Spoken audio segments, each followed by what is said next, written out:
Hello, and welcome to LEGO Challenge with the Warren County Library System. My name is Sandy Roberts, and I'm the Makerspace Coordinator for the library. Before COVID, I used to host LEGO clubs at the Southwest branch, but right now, that's just not possible. So I moved my programs online instead. Over the summer, I made a series called LEGO Lovers. Each week, we explored different creations made by LEGO artists and LEGO masters. Then I challenged you, the patrons, to create their own LEGO masterpieces. You can watch all of those on the library YouTube channel anytime you like, if you want a bit of inspiration. But this fall, I thought I'd change it up a bit. And that is what brings us to LEGO Challenge. Each week, I'll have a different themed building challenge for you. In addition to showing you examples for inspiration, we'll talk about ways that you can develop your LEGO building skills. Plus, we'll tie in some great science and engineering too. So that we can stay in touch all week long, I've created a digital wall on Padlet where you can share what you make. If you go to this website, you can share pictures of your creations and see what others have made. Since I'll be there moderating what's shared, it's a safe place to meet others that love Legos. Plus, each week, I host a Maker's Lunch Bunch on Zoom, so you can get together and share our creations. Just take a look for it on the Warren County Library events calendar. Okay. So let's get started on our challenges for the day. Our first theme today is fall, because yesterday was the first day of fall. Yesterday was the Autumnal Equinox, and that basically means that now is when the trees start changing here in Northwest New Jersey. So let's go and look at some really cool projects that you can do at home, plus a fun engineering challenge at the end. Let's get building. Okay, so let's get some inspiration for fall and see what kind of amazing creations we can model. Let's start by thinking about some things that come with the fall. So in autumn, here in New Jersey, I often think of things like pumpkins or gourds, squash maybe, apples because I love fresh apples and we have lots of apple farms here in New Jersey. All the different colorful leaves because this is the time of year here that all of our leaves start changing red and orange and gold. Indian corn, which is that kind of corn that has different colored kernels, or even just sweet corn, which is delicious this time of year. Or maybe you think of corn mazes or sunflower mazes. I think of acorns falling off our oak trees, but there are other seeds and nuts that come in now too. And then I also think of like sweaters and coats and nice warm scarves and hats because it starts getting cold out and we need to wear those. Maybe you like sports and you start thinking about football or soccer, both of which we start in the fall. Or maybe you're already thinking of things like scarecrows or even Halloween. Whatever it is, you can create models based on those items. Here are some examples. So these are some simple 2D models using basic common bricks. These apples you might remember from the other day. They're very simple, just flat, and you just make these curves by kind of using offset pieces. And here they use those angled pieces to make a really nice rounded apple. You can build right onto a Lego plate if you want, a brick plate. So this is like a pumpkin with flat Legos built onto a plate. Here's some Indian corn built onto a plate. And here's a cool acorn built onto a plate. And you know, they don't have to be perfect. They don't have to be fancy. You just want something that's really gonna make you think of the fall. What about this? Leaves.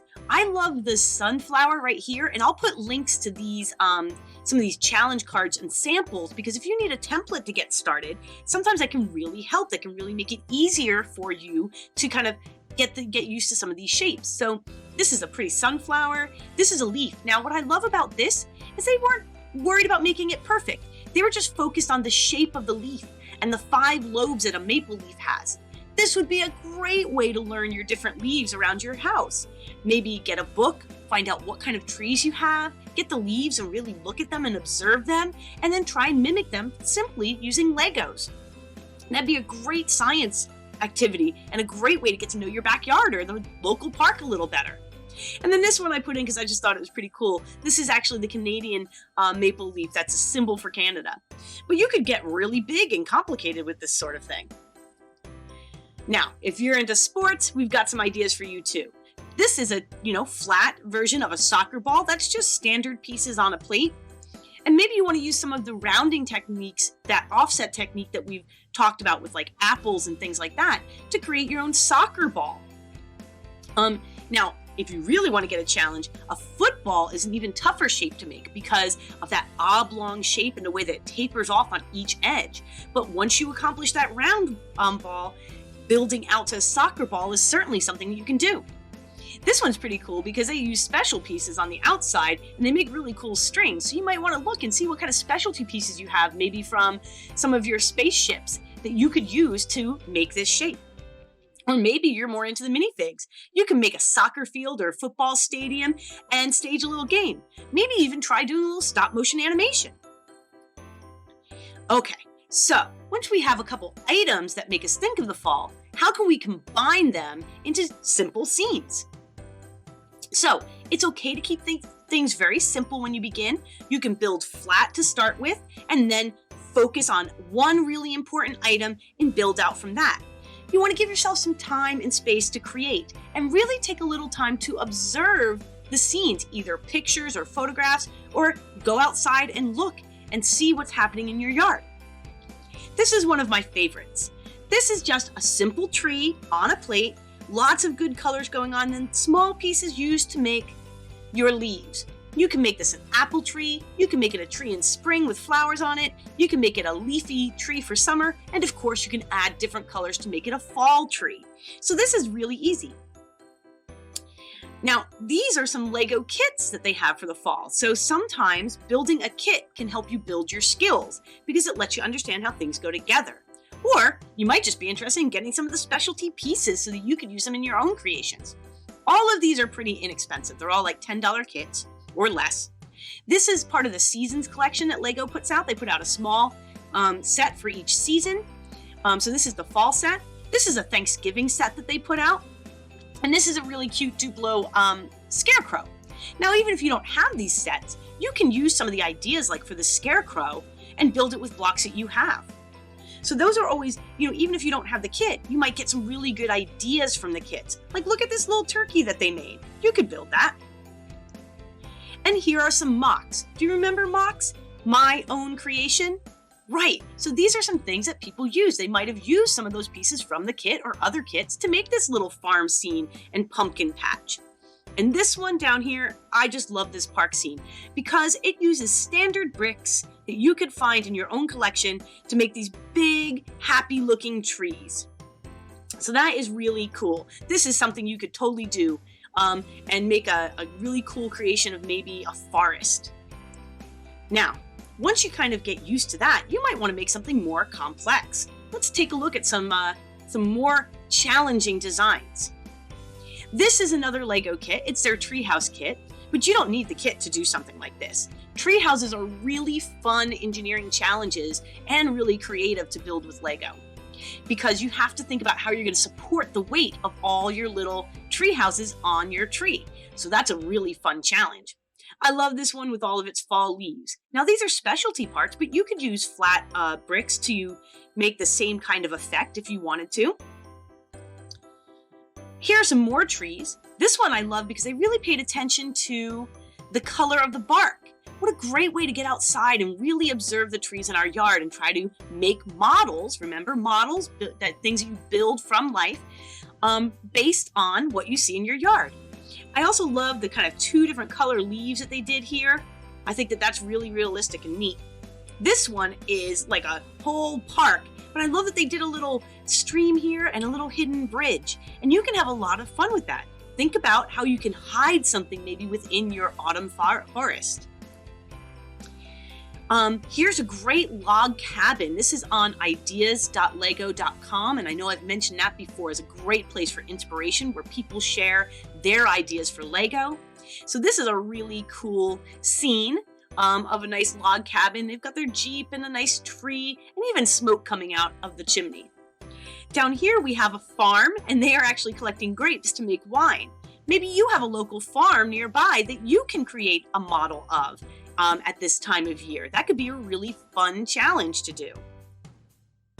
Now this This castle, that's intense. That's really big. That might be a bit more to try to do in an afternoon, but you don't have to build something that you see in real life. Maybe there's a book or a movie that you could think of that you'd like to adapt and make a fall scene for. You could absolutely do that. Down here, maybe you have a harvest festival or other event that takes place this time of year.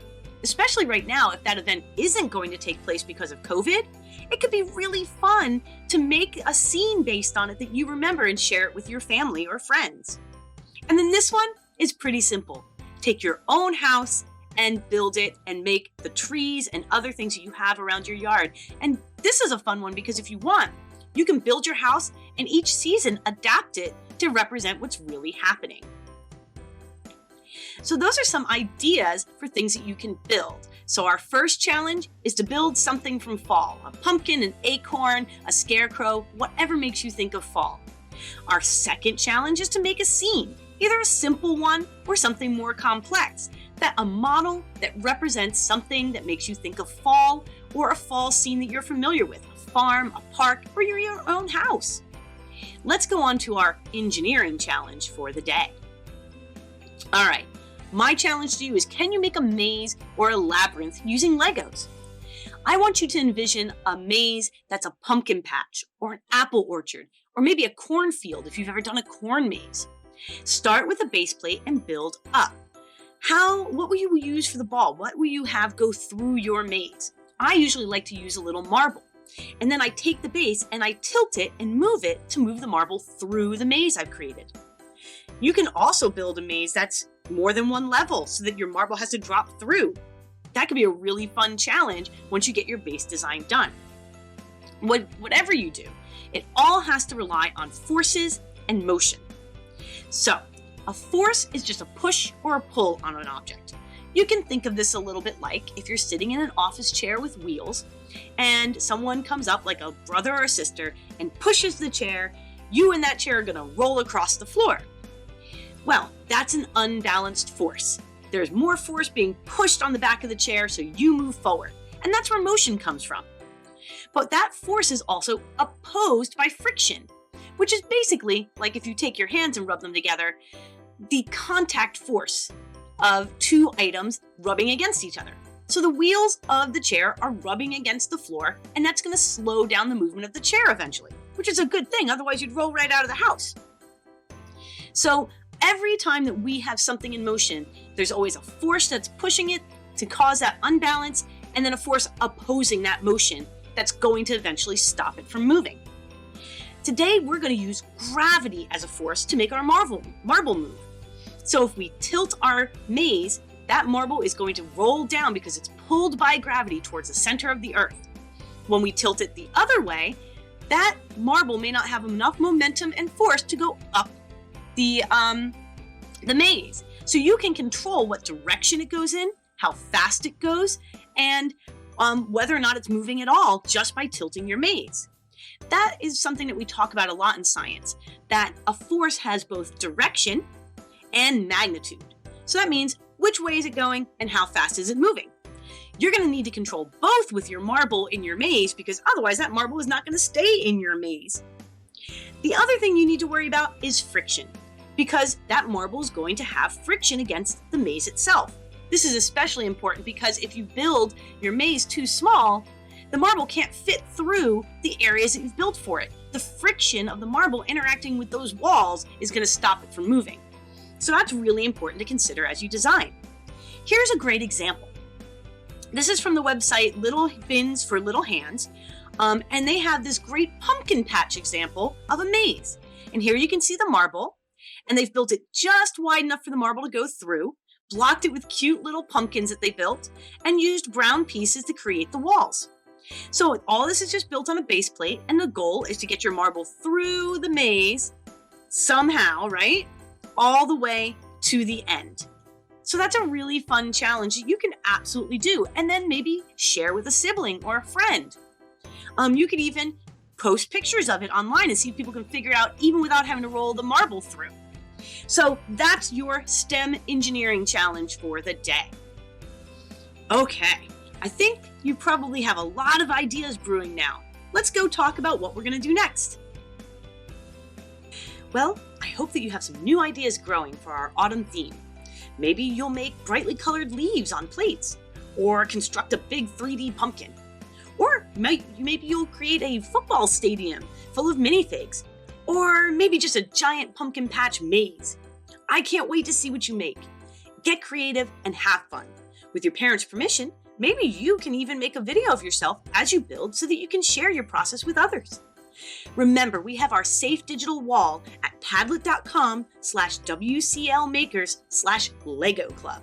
Be sure to share your pictures and ideas on the wall so we can build a community of Lego lovers.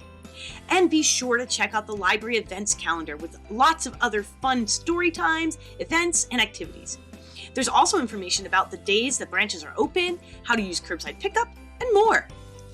I'll be back again next week at 3 p.m. on Wednesday with more fun Lego challenges. Until then, my name is Sandy Roberts for the Warren County Library System. Stay safe, stay healthy, and keep building!